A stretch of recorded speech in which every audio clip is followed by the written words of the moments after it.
15 from Stars, and 1 from the solitary Great Western Pacific, the G.W.R. One of these was withdrawn from service before the final 10 were delivered.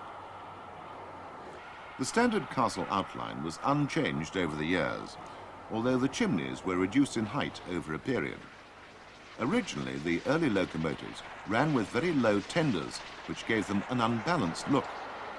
The boiler was unique to the class, being larger than the standard number 1 type, and this set them apart from the other passenger and mixed traffic classes with the smaller boiler. They could be seen on most mainline routes of the Great Western on the top expresses and were coded red in the route restriction scheme. The scheme ranged through yellow and blue routes, on which progressively heavier and more powerful locomotives could run, up to the red routes, which were the main lines on which castles, halls, saints and grangers could run. 2 variations of outline can be seen here. Flat-sided tenders were fitted to the post-war castles and were transferred amongst the class during B.R. days. Also in B.R. days, the final developments to the engines were made, resulting in some engines being fitted with double exhaust chimneys. Farley Castle is seen here in this condition, the much larger chimney giving a distinct change to the classic outline. This was applied only in the last days of B.R. from the mid-1950s onwards. This is the last run of the famous Pendennis Castle, climbing through the outer London suburbs on the old Great Western Main Line to Birmingham.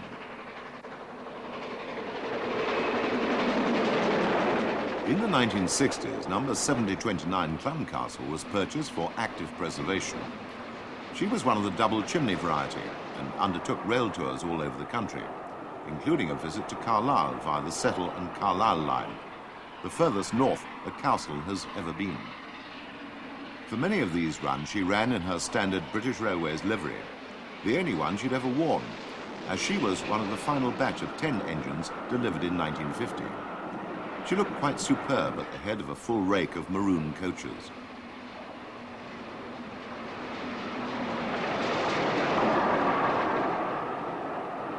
But later she was repainted into a quasi-Great Western livery that never looked quite right on a double-chimneyed locomotive. However, that chimney still sported a copper cap, even though it was a British Railways design. The Western region had retained the Great Western identity right through the supposedly conformist B.R. days. Clun Castle continued to work after the end of steam, until 1988, when she was withdrawn for overhaul. This is her last rail tour before overhaul. Once again, she sports a B.R. livery. Note the twin exhausts in the chimney.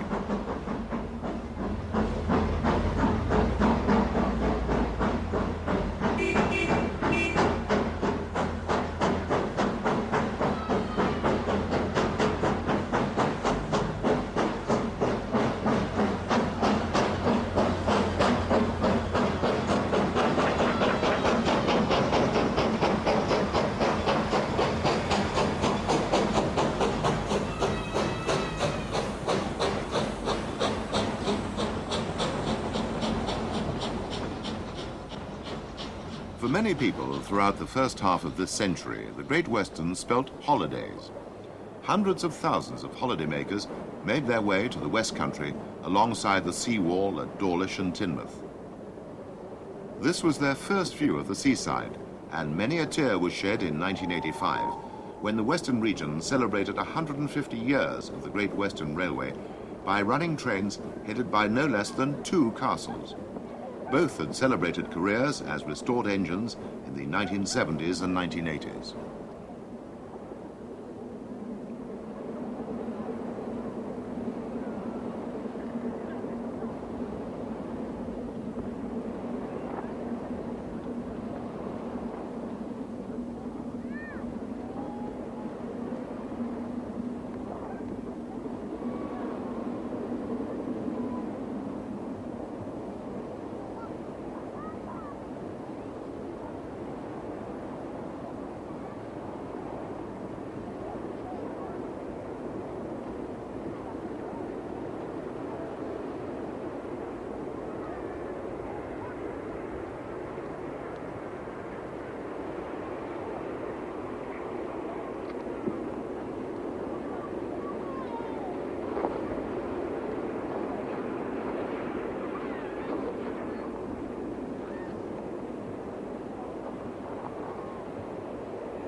Dressluin Castle is housed at Didcot and Clun at Tyseley. Clun Castle had a shedmate in the form of 5080 Defiant, part of a batch of castles named after Second World War aircraft. Here she is travelling from Tyseley to Didcot on a 1988 rail tour.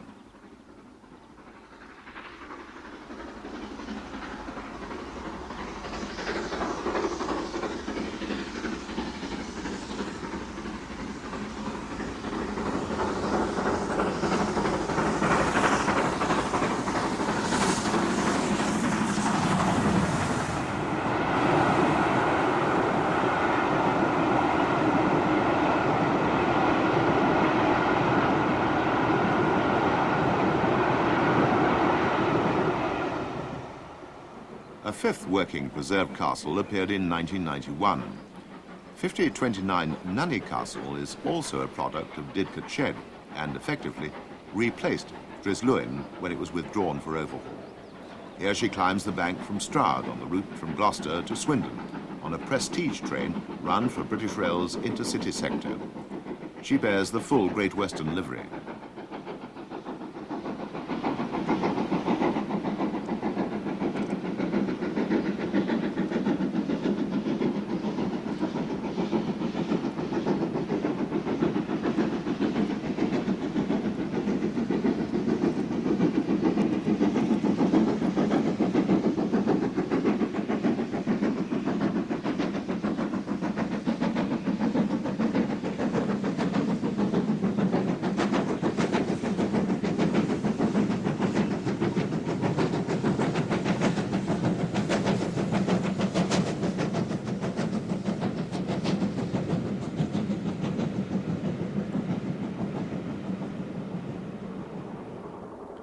Didcot is also home to 6024 King Edward I. Here she heads north from Didcot on a cold morning. The Kings were the ultimate expression of Great Western power, a 30-strong class of an improved castle design, introduced into service in 1927. This engine was built in 1930. Much of the legend of Great Western power and charisma was built around the Kings, and that aura remains today.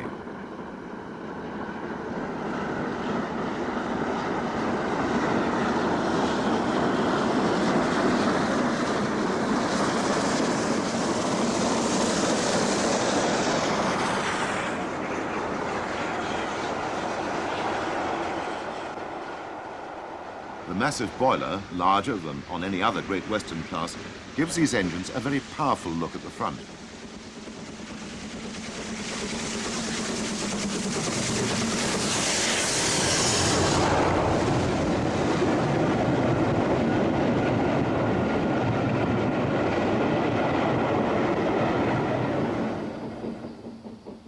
Even the Kings had to die. However, this hulk at Swindon in 1964 was King George V, which is immortal. She was retained by BR for preservation and became the first steam engine to work on a BR main line after steam had been eliminated from working stock. She started the revolution, which today sees steam at work at least every week in the summer, and sometimes every day. The steam movement of today. Did the Great Western have a special aura? The answer has to be yes.